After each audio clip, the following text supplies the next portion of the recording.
Menteri Agama RI menyampaikan oleh-oleh dari Arab Saudi. Jamaah umroh yang tertunda keberangkatannya akan menjadi prioritas dan berangkat pada Desember 2021. Tentu saja prioritas bagi calon jamaah umroh yang memenuhi persyaratan. Subscribe Spirit Haji Mabrur agar lebih semangat berkarya menghasilkan konten bermanfaat. Jazakumullah subscriber. Assalamualaikum warahmatullahi wabarakatuh. Sobat Spirit Haji Mabrur, info terbaru Umroh 2021. Calon jamaah umroh Indonesia berharap bisa segera berangkat ke Tanah Suci. Inilah pertanyaan yang kerap ditanyakan oleh calon jamaah umroh. Kapan berangkat? Siapa yang bisa berangkat? Apa syaratnya? Dan berapa biayanya? Calon jamaah umroh banyak yang bersikap pasrah atau tidak percaya info menyangkut keberangkatan umroh. Nah, Menteri Agama Yakut Khalil Qomas menjawab berbagai pertanyaan keberangkatan jamaah umroh saat rapat kerja bersama Komisi 8 DPR RI. Ini poin pentingnya. Kami telah melakukan kunjungan kerja ke Arab Saudi minggu yang lalu dalam rangka memenuhi undangan Menteri Urusan Islam, Dakwah, dan Penyuluhan Kerajaan Arab Saudi dengan didampingi oleh Ketua Komisi 8 DPR RI. Dan di sela-sela kunjungan tersebut kami melakukan pertemuan dengan Gubernur Mekah. Gubernur Mekah ini penasihat Raja Salman sekaligus Ketua Komisi Pusat Haji Saudi, serta Menteri Haji dan Umroh, tentu dalam rangka membahas persiapan pembukaan umroh bagi warga Indonesia. Alhamdulillah Bapak Ibu sekalian, pertemuan tersebut membuahkan hasil yang positif. Pemerintah Kerajaan Arab Saudi, sebagaimana kita tahu, telah mengumumkan pada hari Kamis 25 November 2021 bahwa terhitung mulai 1 Desember 2021 atau besok pagi, memberikan izin penerbangan langsung kepada 6 negara, yaitu Indonesia, Pakistan, Vietnam, Brazil, Mesir, dan India. Hal ini menunjukkan bahwa suspend Arab Saudi terhadap Indonesia telah dicabut. Warga Indonesia sudah diperbolehkan masuk ke Saudi Arabia tanpa melalui negara ketiga. Dengan pembukaan suspend tersebut, maka secara otomatis penyelenggaraan perjalanan ibadah umroh juga dibuka. Namun dengan ketentuan sebagaimana sudah ditetapkan, yang pertama yaitu bagi jemaah umroh yang datang dari luar dengan menggunakan visa umroh dan telah disuntik dengan vaksin yang diakui oleh Kerajaan Arab Saudi dengan dosis lengkap, dibolehkan untuk langsung melaksanakan umroh dan tidak diberlakukan penerapan karantina. Kemudian bagi jemaah umroh yang telah divaksin dosis lengkap dengan vaksin yang diakui oleh WHO, diberlakukan karantina selama 3 hari, dan dalam masa karantina itu selama 48 jam, setelah 48 jam akan dilakukan tes PCR dan setelah dinyatakan negatif langsung dibolehkan melaksanakan umroh. Dalam rangka mempersiapkan keberangkatan jamaah umroh, pemerintah Republik Indonesia terus melakukan koordinasi dan penyiapan skema keberangkatan dengan melibatkan kementerian dan lembaga lain, serta asosiasi penyelenggara perjalanan ibadah umroh. Beberapa proses persiapan yang dimaksud adalah sebagai berikut. Yang pertama, koordinasi dengan Kementerian Haji dan Umroh Arab Saudi untuk memfinalkan teknis operasional penyelenggaraan ibadah umroh menyangkut kesiapan Indonesia memberangkatkan jemaah umroh, skenario keberangkatan jemaah, prosedur apply visa umroh, dan pemaketan layanan bagi jemaah umroh yang tadi sudah disinggung oleh Saudara Ketua Komisi 8. Yang kedua, koordinasi dengan Kementerian Kesehatan dan Satgas COVID-19 dalam rangka persiapan penyelenggaraan umroh di masa pandemi COVID-19. Koordinasi juga dimaksudkan dalam rangka pemantauan perkembangan vaksinasi bagi jemaah umroh, serta upaya pengintegrasian sistem komputerisasi terpadu umroh dan haji khusus atau Siskopatuh Kemenak dengan aplikasi Peduli Lindungi Kemenkes terkait akses dan data QR Code sertifikat vaksin COVID-19. Proses integrasi data ini sudah dalam tahap finalisasi dan siap digunakan apabila jemaah umroh Indonesia diberangkatkan nanti. Kemudian yang ketiga, koordinasi dengan Ditjen Imigrasi Kemenkumham, Ditjen Pencegahan dan Pengendalian Penyakit Kemenkes, Otoritas Bandara Wilayah 1 Soekarno-Hatta, PT Angkasa Pura II dan maskapai penerbangan dalam rangka persiapan pemberangkatan jemaah umroh di masa pandemi melalui Bandara Soekarno-Hatta. Persiapan keempat, pembahasan bersama Asosiasi PPIU mengenai kebijakan dan skenario penyelenggaraan umroh di masa pandemi COVID-19, antara lain mengenai kebijakan One Gate Policy atau OGP. Skema OGP dimaksudkan sebagai suatu sistem pengendalian pemberangkatan jemaah umroh secara terpusat, di mana proses pemeriksaan kesehatan, tes PCR swab, pengecekan status vaksinasi, keimigrasian, pengurusan dokumen perjalanan lainnya, dan skema pemberangkatan jamaah dilakukan secara satu pintu di bawah koordinasi Kementerian Agama.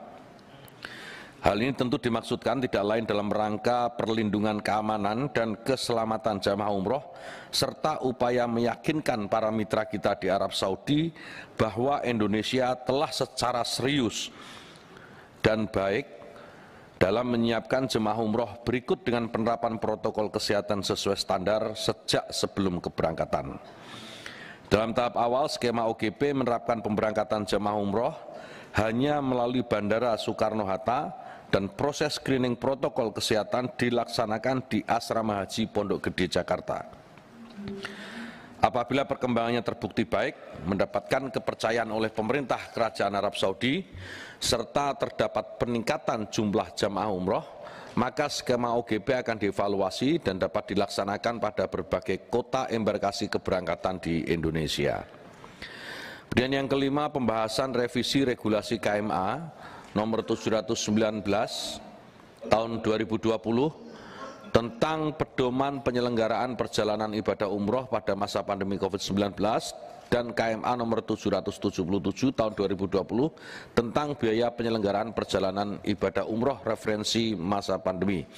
Ini sebagaimana juga tadi disampaikan oleh pimpinan rapat bahwa biaya umroh ini harus dikaji ulang, dievaluasi agar tidak memberatkan jamaah. Kemudian yang keenam, menyiapkan Asrama Haji Pondok Gede sebagai tempat pelaksanaan skema One Gate Policy.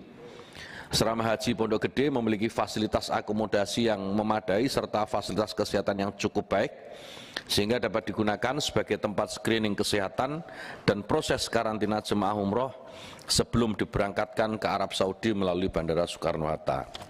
Umroh yang tertunda keberangkatannya. Berdasarkan data yang ada pada Sistem Informasi Pengawasan Terpadu Umroh dan Haji Khusus atau Siskopatuh, sampai saat ini terdapat 59.757 jamaah umroh yang tertunda keberangkatannya karena pandemi COVID-19. Dari jumlah ini terdapat 18.752 orang yang sudah memegang visa dan siap untuk diberangkatkan. Jamaah umroh yang tertunda keberangkatannya menjadi prioritas yang diberangkatkan pada tahap awal dibukanya penyelenggaraan umroh pada bulan Desember nanti. Kementerian Agama sudah menyiapkan skenario penyelenggaraan ibadah umroh di masa pandemi COVID-19.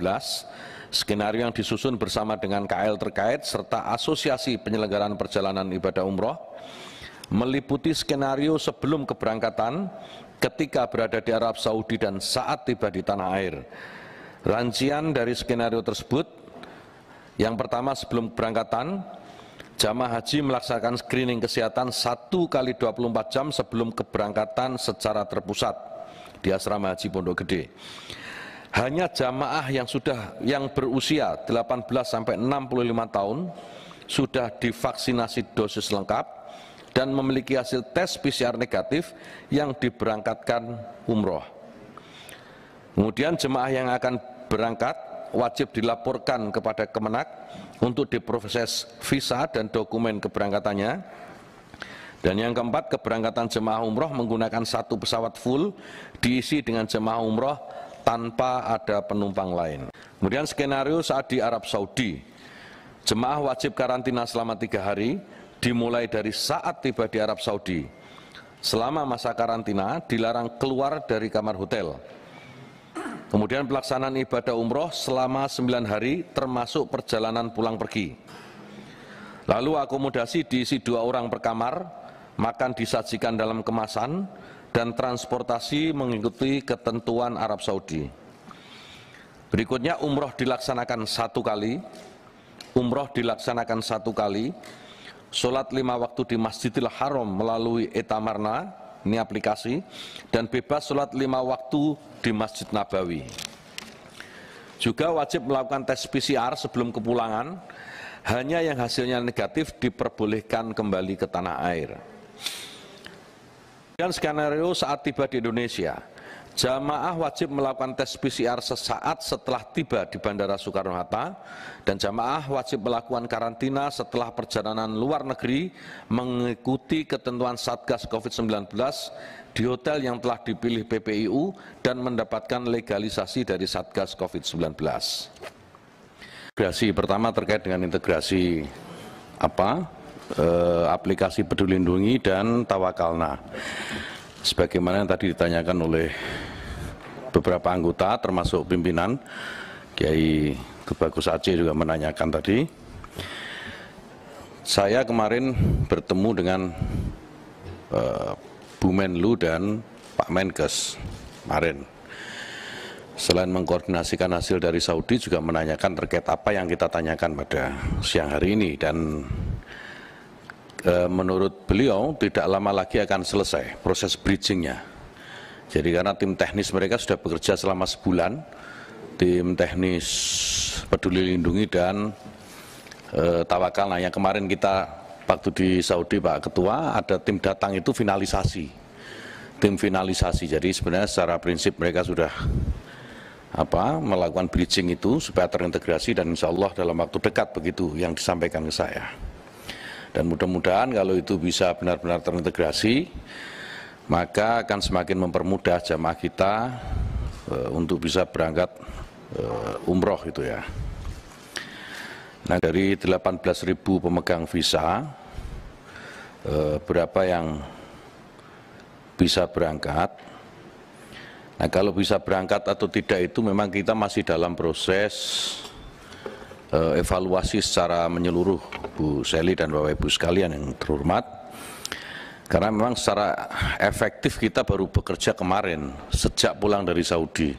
Kita sampai Indonesia Jumat malam, kemudian karantina, dan kemarin baru bisa beraktivitas dan memulai kerja apa yang kita dapatkan di Saudi. Jadi kira-kira kalau ditanyakan yang tertunda, yang punya visa ini berapa yang bisa berangkat, kita belum bisa jawab, tetapi kita punya rincian secara umum gitu ya.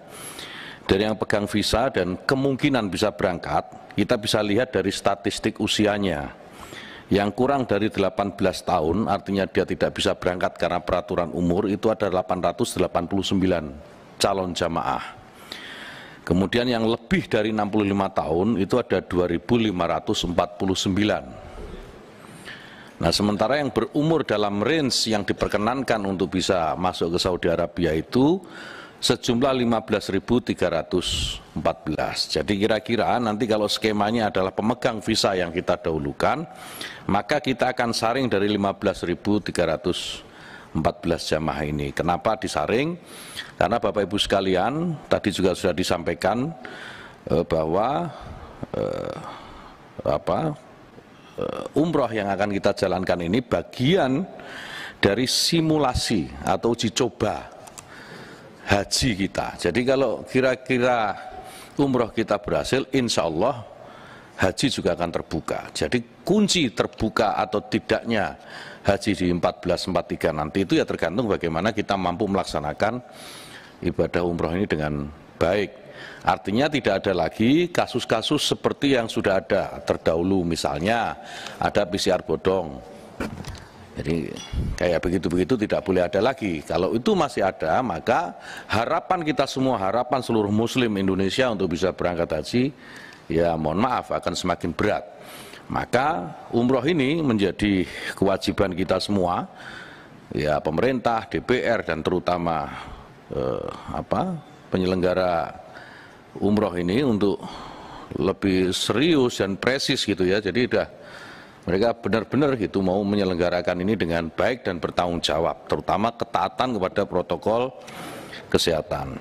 Soal one gate policy itu diberlakukan hanya untuk jamaah Jakarta atau tidak seperti Pak John tadi sampaikan, ya semua melalui secara fisik seperti tadi ditanyakan oleh Bu Diah, secara fisik akan masuk ke asrama haji, karena praktis memang kita belum bisa memberangkatkan jamaah umroh secara masif, secara massal, banyak. Belum bisa, karena seperti yang tadi saya awal sampaikan, ini adalah bagian dari simulasi, supaya meyakinkan pemerintah Saudi lah kira-kira bahwa kita ini siap dengan protokol, sehingga bukalah ini pintu haji untuk jamaah Indonesia, begitu kira-kira. Jadi tetap kita akan pilih sesuai dengan kesiapan kita, dan Pak Dirjen Haji sudah bicara dengan PPIU ya, terkait dengan beberapa skenario yang akan kita gunakan. Jadi mohon izin kalau hal yang teknis yang lainnya, Bapak Ibu sekalian untuk sedikit bersabar atau membuat RDP supaya lebih clear gitu ya, karena sekali lagi mohon maaf praktis memang kerja baru dimulai kemarin, kita datang Jumat, Sabtu, Minggu kita karantina gitu.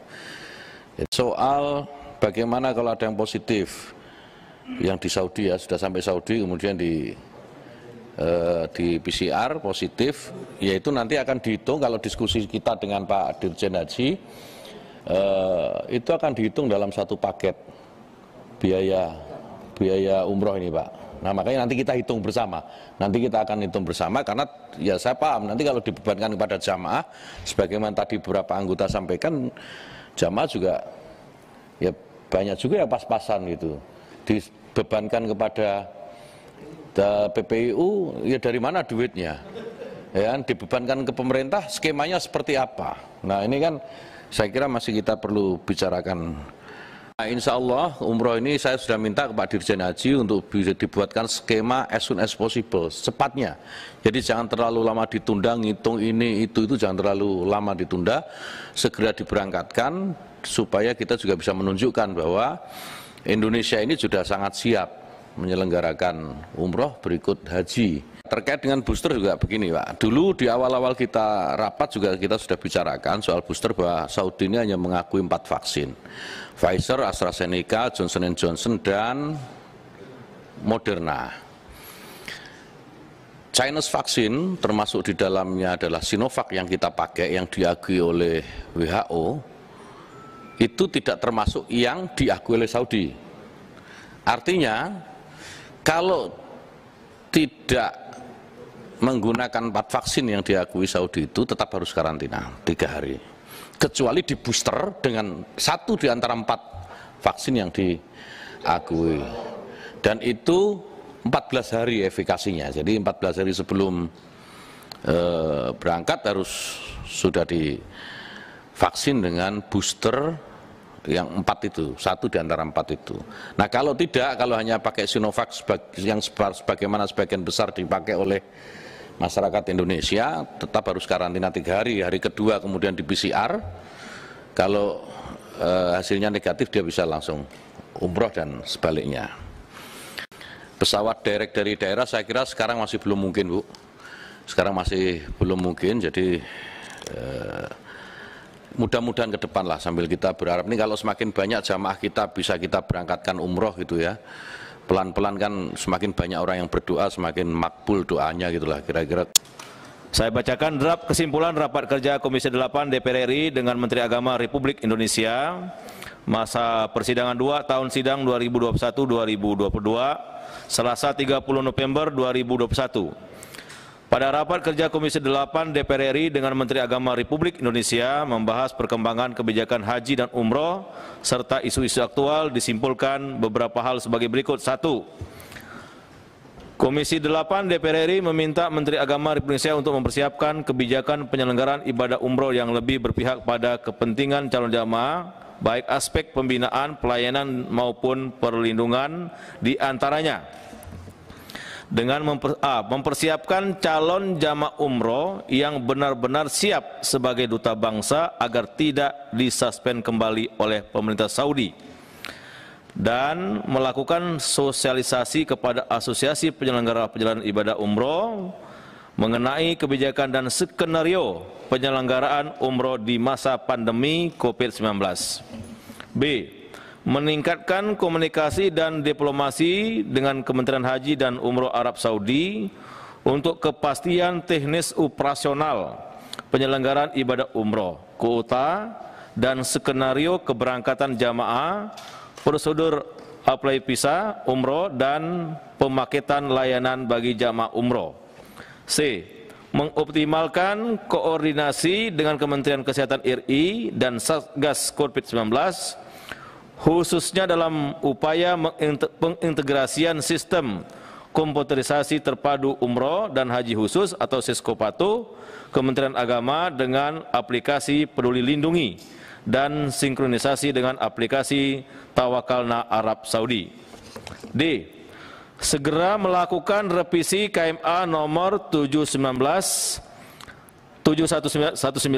tahun 2020 tentang pedoman penyelenggaraan perjalanan ibadah umroh pada masa pandemi COVID-19 dan KMA nomor 777 tahun 2020 tentang biaya penyelenggaraan perjalanan ibadah umroh referensi masa pandemi. E. Memastikan kesiapan asrama haji Pondok Gede sebagai tempat pelaksanaan skema One Gate Policy.